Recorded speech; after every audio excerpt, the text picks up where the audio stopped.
PhD.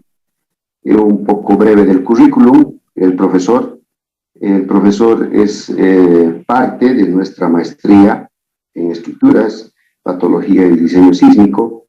Es docente especialista en patología con maestría. Es docente e investigador, precisamente titular de la Universidad Católica de Murcia, y tiene a cargo varios artículos, papers, tesis y como investigador y relacionados en el área, ¿no? Profesor, le cedo la palabra para que continúe con el tema de patología e inspección de edificaciones. Muchas gracias. Muchas gracias. Muchas gracias, doctor González.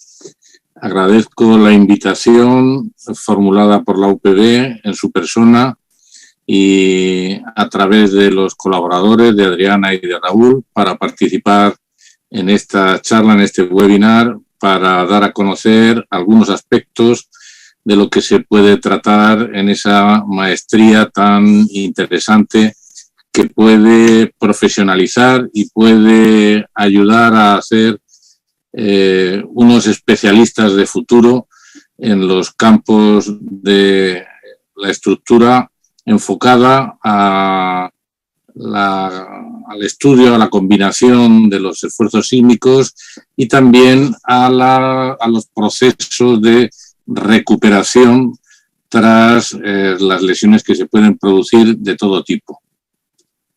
Hoy para mí ha sido un día intenso porque empezábamos esta mañana con la entrega de unos premios, unos galardones a muchachos, a chicos y chicas de enseñanza secundaria, de unas olimpiadas precisamente sobre tecnologías de ingeniería y de arquitectura para fomentar nuevas vocaciones en la juventud temprana. Y esta tarde, aquí en España, unas horas antes de tomar contacto con ustedes en Bolivia, estaba en una asamblea del Colegio Profesional de Arquitectos, de las 2 que hacemos al año, para hacer una revisión del estado de la profesión. Bueno, con todos los avatares que ahora mismo tiene, tanto a nivel de trabajo como a nivel de preocupaciones sociales, como en muchas otras partes. Agradezco que la UPB cuente conmigo desde hace prácticamente 7 años y esa colaboración se va estrechando ahora con esta doble titulación que se presenta aquí. Me voy a centrar en un aspecto puntual de las patologías para que ustedes tengan bueno, pues una idea general de las materias que se van a desarrollar en esta maestría y puedan bueno, pues tener un contacto más estrecho con este tipo de materias. Vamos a estar unos minutos, alrededor de unos 30 minutos, poniendo una serie de esquemas y de ejemplos, y después habrá unos minutos de coloquio para recibir cuantas cuestiones y preguntas tengan al efecto.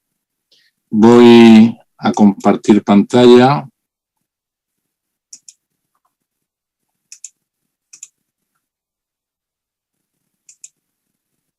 Y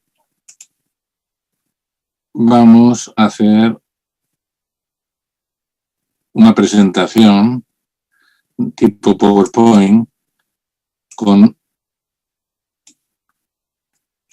este título de Patología e Inspección de Edificaciones. Como pueden ver, son tan amables en la UPB que me ponen una foto de más joven, sin los efectos de estos años de pandemia. Bueno, patología e inspección de edificaciones. ¿Qué significa el concepto de patología asociado al mundo de la construcción, cuando patología parece un término eminentemente asociado al mundo sanitario. Nos recuerda mucho al lenguaje médico, ¿no? Bueno, patología es un nombre colectivo que en nuestro campo agrupa todos los tipos de lesiones, daños, deficiencias, defectos que puede tener un elemento concreto de construcción o de edificación, que puede ser un elemento estructural, puede ser un elemento de envolvente o de cerramiento, puede ser un elemento de instalaciones o de acabado. Patología es el conjunto de esas lesiones o de esos daños y se debe enunciar, se debe nominar generalmente en singular, puesto que ya se trata de un nombre colectivo. ¿Por qué puede ser interesante aprender concepto de patología o patologías en la construcción? Bueno, porque muchas veces nos encontramos en el desarrollo profesional circunstancias que nos hacen tomar criterios de reparación, criterios de refuerzo, criterios de solucionar deficiencias en las estructuras o en elementos de la edificación que han sido afectados por movimientos estructurales, y es una materia que tiene una formación específica que requiere una serie de características y condicionantes que la hacen distinguirse de los conceptos generales de estudio de estructuras o de estudios de la construcción. Bueno, y desde el punto de vista de ustedes, de posibles nuevos alumnos o interesados en este tipo de formación, esto respecto de mi currículum, respecto de mi hoja de vida, ¿qué me puede aportar? ¿Qué puede mejorar? ¿Qué puede incrementar ese currículum? Bueno, yo tengo una particular cariño, afición por determinados campos del mundo de la construcción que creo que son desarrollos futuros ineludibles. Y uno de ellos es, por supuesto, el mundo de la sostenibilidad y asociado a él el mundo de la conservación y el mundo de del mantenimiento de las construcciones. Creo que el mayor acto de sostenibilidad, el mayor acto de amabilidad con el medio ambiente es hacer que las infraestructuras, los edificios, las obras de ingeniería civil sobrepasen por una buena conservación, por un buen mantenimiento, por un buen diseño, los conceptos de vida útil que tienen ahora mismo. Estaremos facilitando un menor consumo de energía, estaremos facilitando una inversión mucho más rentable y estaremos, bueno, legando a las generaciones futuras elementos construidos en buen estado. Toda maestría o todo estudio de máster para mí tiene el concepto de un sumatorio de tres integrantes, de tres elementos. Se trata de ahondar en el concepto de investigación, lo que requiere un esfuerzo diferente. Por supuesto, se trata de adquirir conocimientos, de adquirir herramientas, con lo cual estaríamos hablando del tema de la formación.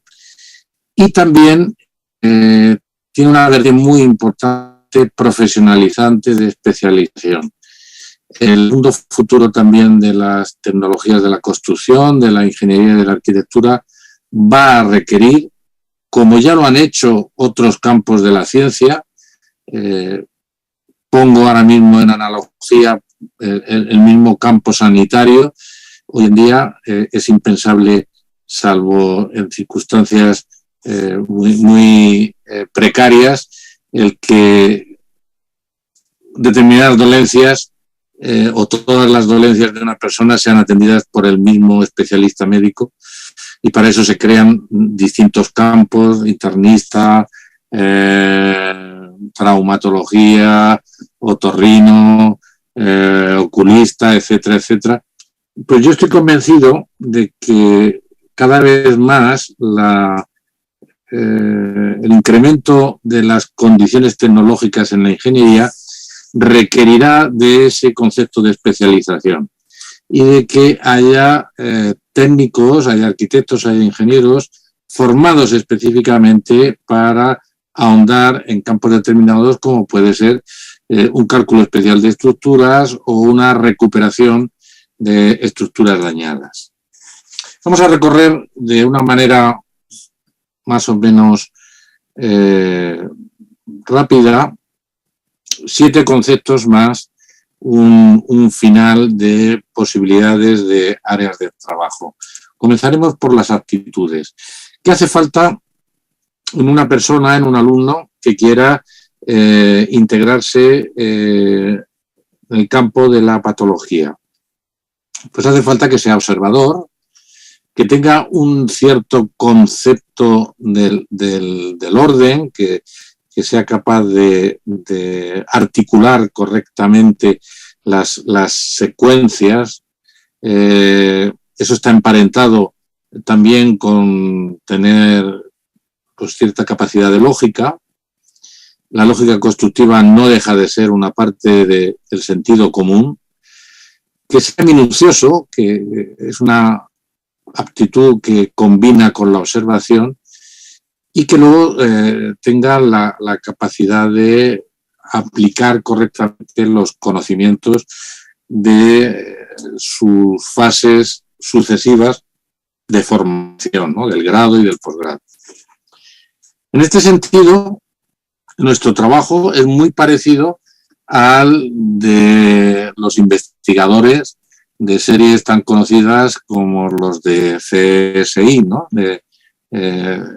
Los investigadores de la escena del crimen, puesto que nosotros, los especialistas en patología, lo que hacemos es recorrer en sentido inverso la secuencia de un problema. Nosotros nos encontramos con el daño, nos encontramos con el defecto ya causado, y tenemos que reconstruir los pasos temporales hasta el origen, la causa y el origen de ese daño, para poderle dar una correcta solución.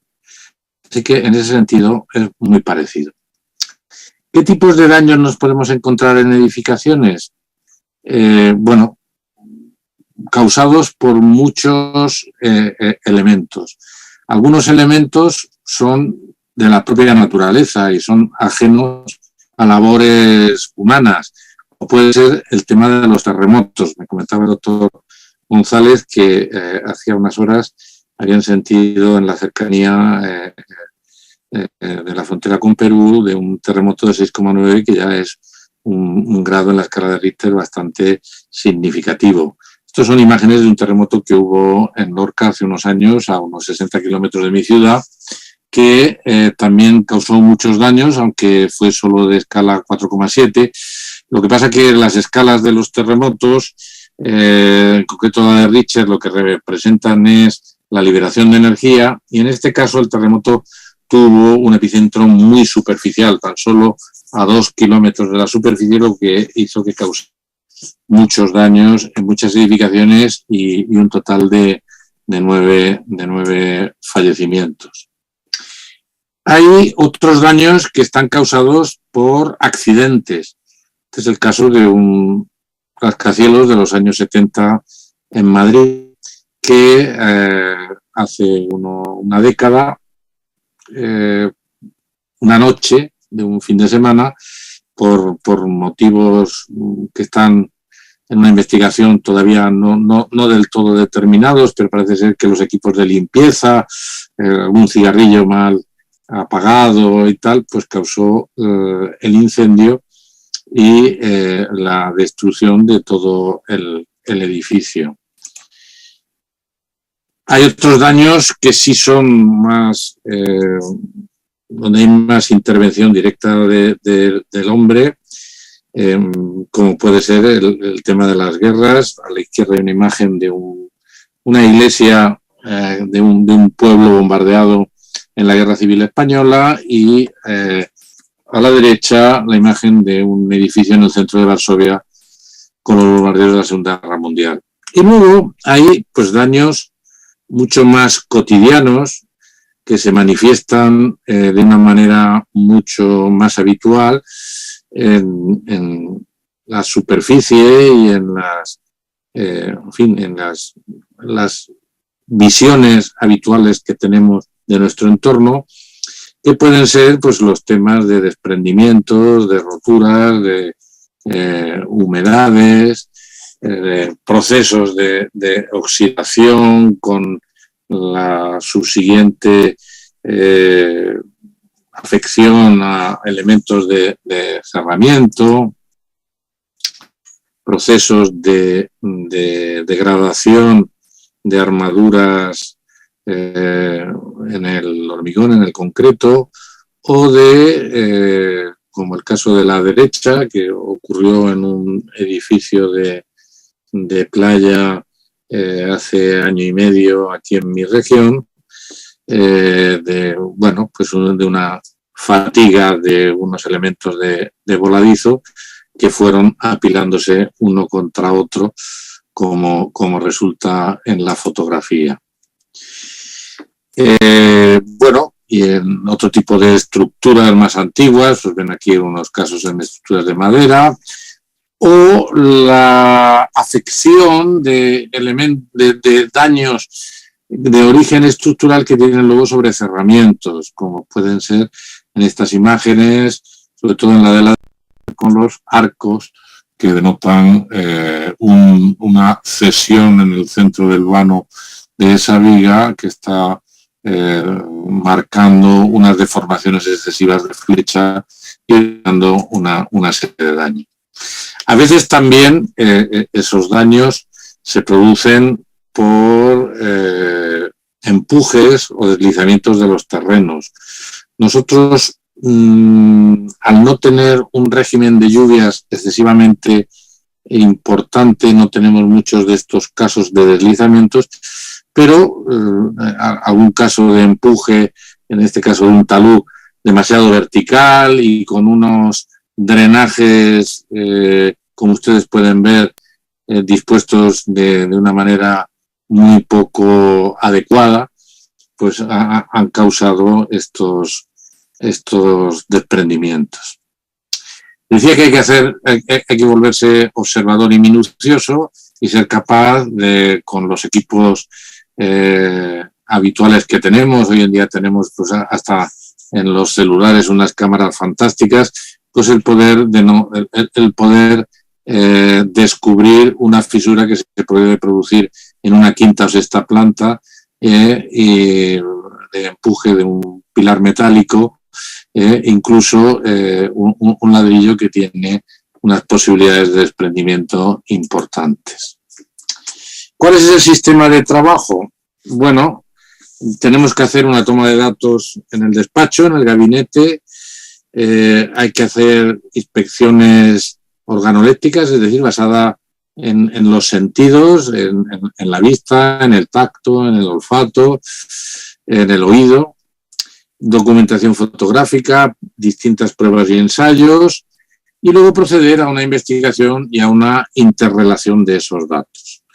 De una manera algo más exhaustiva, aquí tenemos una lista donde se aconseja que esa investigación debe hacerse en muchas áreas, pues desde el punto de vista de fotografías y estudios en bancos públicos que nos pueden dar información sobre años anteriores, hasta entrevistas con posibles testigos o posibles usuarios de los edificios que nos puedan relatar sucesos que le hayan pasado a la construcción y que pueden servirnos de elemento de dato significativo a la hora de encontrar una causa.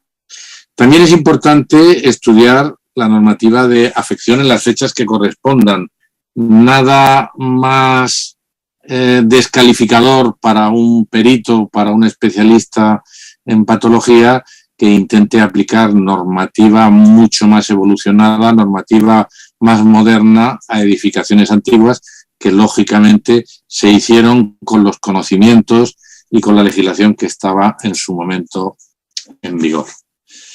¿Qué tipo de instrumentación y qué tipo de auscultación? Bueno, pues tenemos muchas, tenemos medios auxiliares, tenemos manera de colocar testigos, de colocar fisurómetros y poder distinguir la evolución de una fisura, de una grieta. Y, bueno, como ya decía, siempre es importante conocer la historia, conocer los antecedentes del objeto en cuestión, porque a veces nos podemos encontrar con orígenes interesantes, pues por ejemplo, pues edificios apoyados en cimentaciones antiguas, donde pues ha habido un descenso donde se carecía de esa cimentación antigua, o pérdidas en los sistemas de saneamiento o de abastecimiento de agua que han causado remociones del terreno o un exceso de presencia de agua. En fin, hay multitud de datos que pueden avalar todas estas hipótesis sobre las causas. En cuanto a pruebas y ensayos, pues tenemos desde las más simples hasta algunas de última tecnología y muy novedosas. Pues, por ejemplo, ya nosotros utilizamos con cierta manera habitual ya algunas técnicas no invasivas, como puede ser las tomografías para detectar discontinuidades en el terreno sin necesidad de hacer catas o prospecciones, o incluso pues en algunos cerramientos, en algunos elementos constructivos, utilizar microcámaras, al igual que también en el mundo sanitario pues se utilizan en laparoscopias y en pequeñas intervenciones ambulatorias, cámaras pues de 2 milímetros que llevan incorporada una luz LED que nos dan fotografías y vídeos sobre lo que ocurre en el trasdos de los cerramientos. ¿Qué tipos de lesiones? Pues tenemos varios tipos y tenemos varios ámbitos, ¿no? Puede haber roturas, desprendimientos, daños o deficiencias, y los ámbitos pueden ser que afecten a la estructura, que afecten solamente a la funcionalidad o habitabilidad de los edificios, o que sean meramente estéticos, ¿no? Aquí tenemos un ejemplo de un daño estructural, en concreto de la degradación de unos elementos de hormigón, de concreto, donde la falta de recubrimiento excesivamente superficial, las armaduras en un ambiente marino muy agresivo, ha hecho que enseguida se hayan oxidado y que hayan empujado, hayan desprendido la capa de recubrimiento, tanto en el voladizo de la terraza del balcón como en este soporte. O tenemos aquí esta presencia de humedades de capilaridad, claramente marcado en este edificio antiguo, o defectos de funcionalidad, como puede ser en un aparcamiento subterráneo, en un garaje subterráneo, temas de filtraciones, bien por el nivel freático o por rotura de algunas instalaciones, o daños meramente de acabados, como puede ser el desprendimiento de azulejos de este pabellón. Una de las fases más interesantes es el diagnóstico, para el cual tenemos que llegar a las causas y al origen. Las causas pueden ser directas o indirectas y es tan importante distinguir la causa como distinguir el origen. Explico, aquí tenemos el techo de un garaje donde la causa del daño son unas filtraciones de agua pluvial, de agua de lluvia, por la junta de dilatación estructural, pero el origen estriba en, como ustedes pueden ver, el tratamiento del sellado de esa junta, donde le han crecido numerosos elementos vegetales, indica que ha habido un origen defectuoso del mantenimiento de ese sellado. O en el caso de esta filtración de nivel freático en otro sótano, en otro garaje, hay un defecto de diseño en el origen al haber introducido la junta estructural hasta el nivel del sótano, donde no va a haber diferencias de temperatura y entonces pues no va a haber dilataciones y sin embargo hay una junta por donde entra libremente el agua. Otros casos de defectos de diseño, cuando tenemos paños excesivos de ladrillo, de cerámica, sin juntas de expansión, sin juntas de dilatación, o cuando el paño longitudinal es mucho más largo que el testero y hay una serie de empujes por acciones reológicas. Lógicamente, la parte más importante de una patología es estipular el riesgo que esto implica para los usuarios o para tanto del interior del edificio como para los que puedan recaer en la vía pública. Es decir, el peligro que pueda haber hacia las personas, hacia los bienes, la posibilidad de que esos daños en un futuro vayan degradándose más y se vayan incrementando o afectando a nuevos elementos y si hace falta incluir unas medidas provisionales que pueden ir desde un apuntalamiento provisional hasta el desalojo de una edificación. Aquí tienen el caso de otros daños estructurales, de unos elementos de hormigón también con procesos de oxidación en las auras que no son excesivamente importantes desde el punto de vista de la estabilidad del edificio, porque además se producen en la última planta, pero sí que dejan suelto una serie de elementos que resulta que en la parte inferior de este edificio pues hay una cafetería, hay una calle por la que pasan continuamente personas y eso sí que hay que establecer qué peligro tiene esto o en el caso de llegar a un extremo, si hace falta incluso pues un aporte de una estructura auxiliar que nos ayude a sostener el edificio si es que hay que mantenerlo.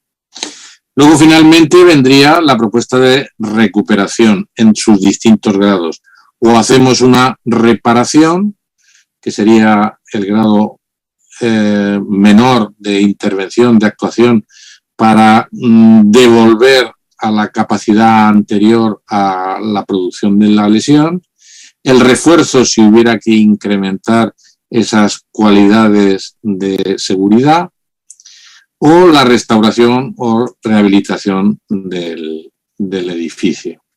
Bueno, pues aquí tienen unos casos más en el interior de edificios, de esos procesos de oxidación de armaduras, donde pues a base de unos morteros y de una pasivación del acero se puede llegar a una simple reparación, o el caso de algunos refuerzos, en este caso de recalce de cimientos con micropilotaje, o en el caso de una rehabilitación como este edificio que tenía ya unos 40 años, con unas alturas importantes, donde se vio la posibilidad de aprovechar la geometría del edificio y rehabilitarlo incorporando nuevas funcionalidades, en este caso incluso una planta intermedia, generando nuevos cimientos y generando, aquí ven de color azul los antiguos perfiles metálicos empresillados y esta nueva estructura generando una entreplanta y dotando al edificio de una nueva dimensión funcional.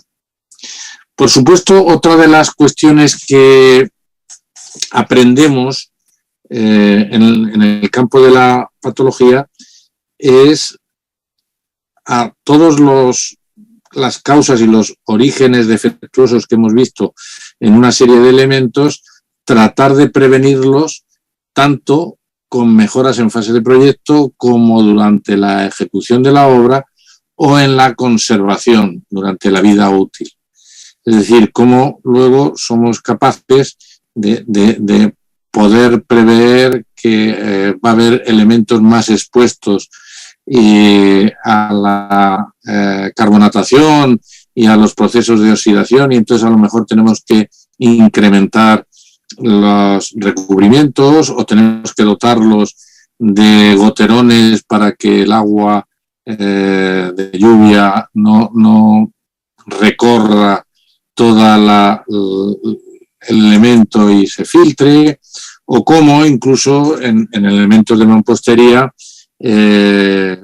trabajar con determinados morteros de reparación o con determinados pavimentos impermeables incrementan los problemas de capilaridad. Por último, ¿qué áreas de trabajo nos va a aportar estos conocimientos de patología y conseguirnos un diploma o una acreditación en este tipo de maestrías? Bueno, en el caso de la patología, la inspección y el control de obras, el poder hacer informes y dictámenes valorados, la reparación de construcciones, la rehabilitación, que sería añadirles además funciones diferentes, e incluso la restauración monumental. En el caso de España, desde el 2011, hay una normativa que nos obliga a los edificios antiguos, dependiendo de las zonas, entre los 20 y 50 años de antigüedad, ir empezando a hacer informes de la seguridad estructural y de otros campos en todos los edificios, pero también de cara a esa conservación y a ese mantenimiento de los edificios se está empezando también a desarrollar la profesión del Facility Management como conservador de los edificios, ya no solo a nivel de instalaciones, que lo hacían pues las ingenierías industriales, sino también a nivel de la conservación estructural y la conservación arquitectónica de obra civil del edificio. Por último, quiero enseñarle un par de trabajos en los que hemos disfrutado. Uno de ellos ya está terminado y otro está en pleno proceso de trabajo, de restauración monumental. Uno es un edificio que obtuvo un premio nacional de arquitectura en el que participó Rafael Moneo y otro arquitecto ya fallecido, que es donde está la sede del Instituto de Cultura Española del Ministerio de Cultura, el IPCE, que tuvimos la oportunidad de ganar un concurso para restaurar los elementos arquitectónicos de concreto, que son todas estas costillares. Ahí ven, bueno, esta sería la primera diapositiva. Todos estos elementos estaban ya carbonatados y disgregados. Además, originariamente tenían redondos de gran calibre, redondos del 32, del 25, y se han sustituido por redondos de menor calibre, manteniendo la sección y con elementos de pasivación y de reconstrucción de las nervaduras. Y por último, estamos en proceso de restaurar una parte de un castillo medieval del siglo XI, que son estas estructuras murarias, en el cual los que estén escuchando de Cochabamba les será familiar. También tenemos aquí una escultura de un Cristo que corona este monte, que está a unos 6 kilómetros de mi ciudad. Y la diferencia es que tiene 70 metros de farallón, de montaña prácticamente vertical. Y aquí desarrollamos un trabajo muy específico de hacer unas fichas de patología que nos pudieran servir luego para fichas de intervención y poder llegar a hacer unos planos de determinación de lesiones y unos planos de intervención para recuperar todas estas estructuras murarias desde el punto de vista monumental con todas las garantías, incluyendo también los refuerzos de las zonas de cimentación que se han perdido por falta de apoyo en las rocas, porque ha habido a lo largo de esos últimos 10 siglos de desprendimientos. Y bueno, este es el panorama general que les quería mostrar sobre el mundo de las patologías. Evidentemente tenemos muchísimas cosas que ver, muchísimos elementos que diseccionar, tanto en estructura metálica como en estructuras de concreto, en distintos supuestos de cálculo y en distintas afecciones que hacen sobre otros elementos constructivos. A partir de aquí quedo a la disposición de los participantes para responder en la medida de lo posible a las cuestiones o preguntas que tengan a bien. Muchas gracias, doctor. Vamos a esperar a que los participantes nos hagan las consultas. Tenemos la primera. Bueno, ¿el curso incluye metodología de demolición?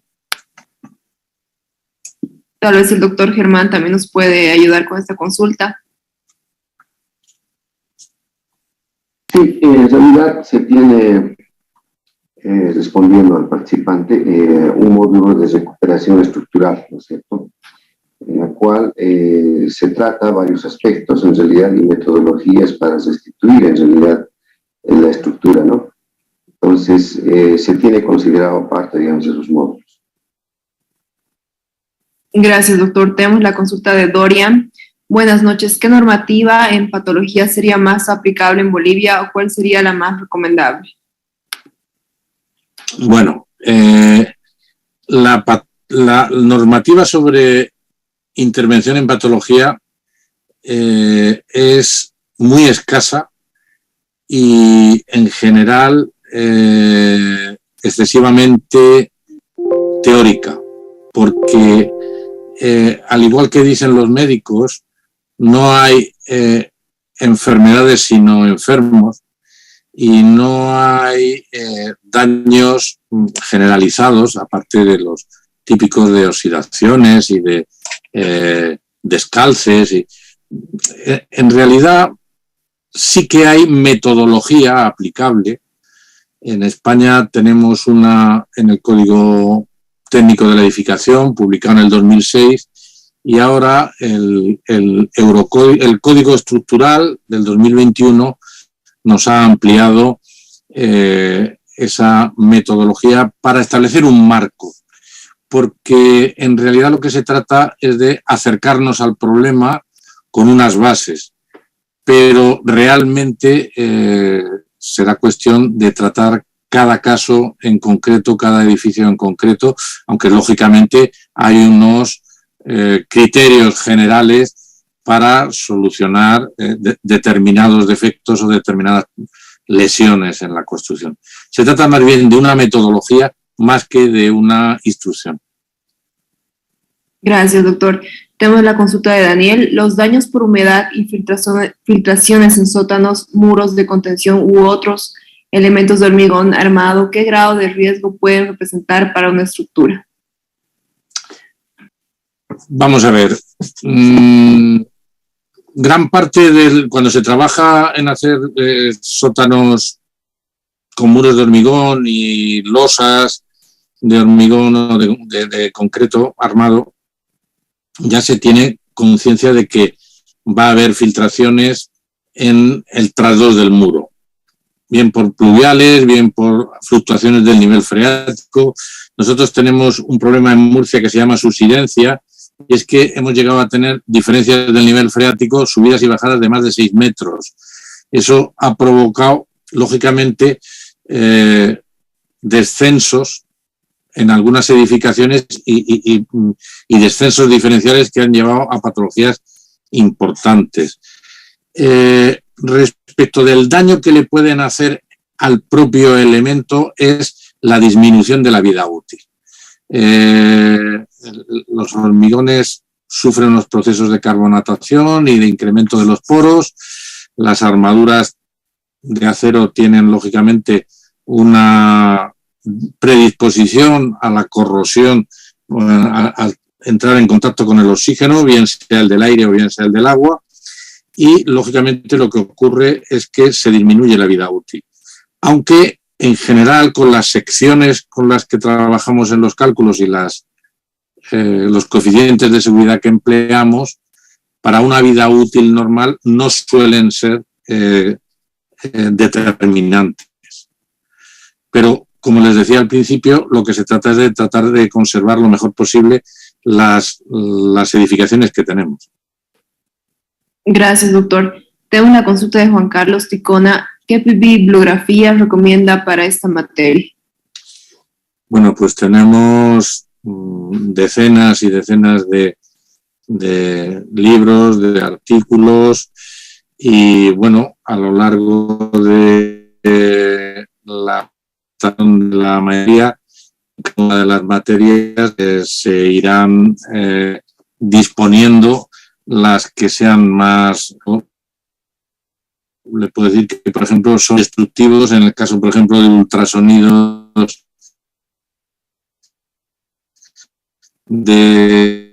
relacionados, tenemos 3 o 4 artículos publicados, pues en la Francisco José de Caldas de Colombia, también en otra que se llama Hormigón y Acero aquí en España. La bibliografía es muy extensa y cada uno de los módulos de la maestría llevará aparejado un importante número de referencias. Gracias, doctor. Relacionada a la anterior pregunta, ¿se podrá ver algo de patología en puentes en la maestría?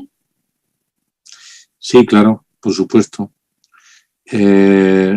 Sobre todo las afecciones principales que puedan derivarse de los sistemas de sustentación, tanto de los elementos tensores o del tablero, claro, por supuesto.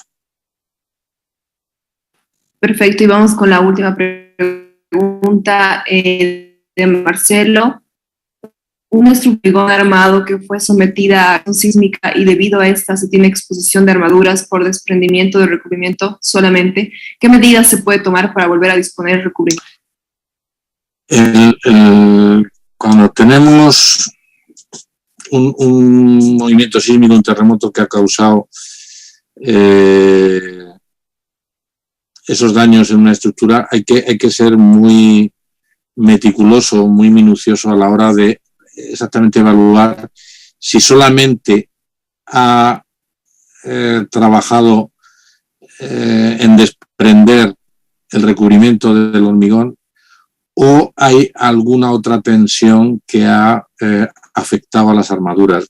Habría que hacer algunos ensayos para ver exactamente probetas al hormigón y alguna determinación del estado de las armaduras, porque lo normal es ir a algún tipo de refuerzo, bien con un empresillado metálico, bien con fibras de carbono. Los movimientos sísmicos, la apariencia exterior muchas veces no nos deja comprender bien el daño interior de la pieza. Doctor, bueno, tenemos varias consultas, hay bastante interés en el tema. Si me permite, le voy a hacer una consulta más. Es de Omar Arias. El edificio Windsor en Madrid, la que mencionó en su exposición, ¿fueron afectadas su cimentación como para demolerla entera o se demolió solo unos determinados pisos? Toda entera. Lo que pasa que en este edificio había una concurrencia de problemas porque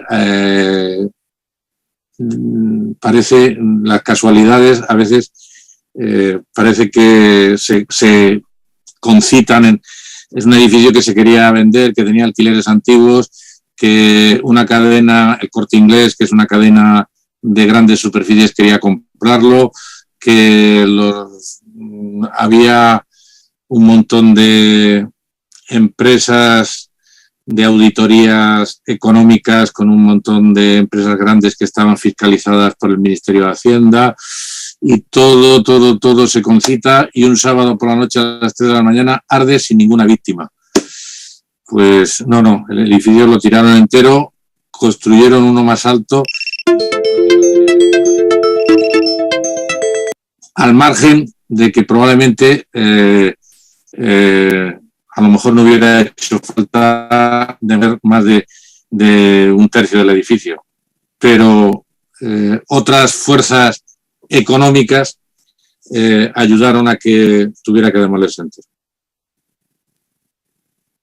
Muchísimas gracias, doctor, por todo su conocimiento en la noche de hoy. Voy a ceder la palabra al doctor Germán para poder dar unas palabras también en el webinar. Sí, muchas gracias, Adriana. Muy agradecido, Francisco, por la participación y por la excelente exposición. Y con seguridad hay muchas dudas para todos aquellos que obviamente que están interesados, ¿no es cierto?, en la parte estructural. Los daños provocados, como sucedió hoy, por ejemplo, en nuestro vecino Perú, hace que se pueda dar mayor importancia precisamente ya desde la parte inicial en el diseño, ¿no es cierto? Y lógicamente, pues, tomar las previsiones ya construidas en cualquier tipo de estructura civil, no solamente edificios, sino estructuras especiales como puentes. Sin embargo, pues también necesitan a lo largo del tiempo un monitoreo y obviamente un seguimiento a lo largo del tiempo, ¿no? Porque las estructuras a lo largo del tiempo se van degradando y lógicamente necesitan intervención y recuperación, ¿no?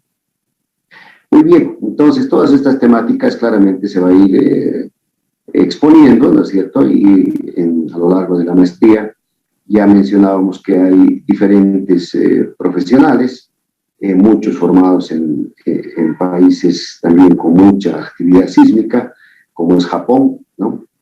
Y hay muchos profesionales que también nos van a transmitir esas experiencias delicadamente, específicamente en el área, ¿no? Muy bien, muchas gracias nuevamente, Francisco, por la exposición y les invitamos para que sean partícipes de esta nueva maestría. Y voy a dar, por último, paso a Raúl Bocal para que haga alguna complementación sobre el curso, sobre todo la información que seguramente muchos están requiriendo y obviamente les van a dar todos los datos. Muchas gracias, Francisco. Es un placer estar con vosotros. Adelante, Raúl. Gracias, doctor. Nuevamente agradecer a nuestro panelista invitado, agradecer también el apoyo técnico de Adriana y de otras personas que nos apoyan siempre tras cámaras. Nuevamente hacer la invitación justamente para que se inscriban a la maestría. Estamos sumando formularios poco a poco, el inicio ya va a estar próximo y el inicio justamente depende de sus inscripciones.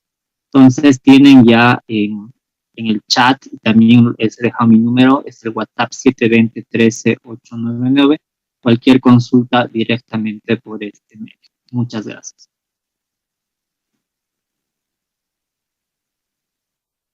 Recording stopped.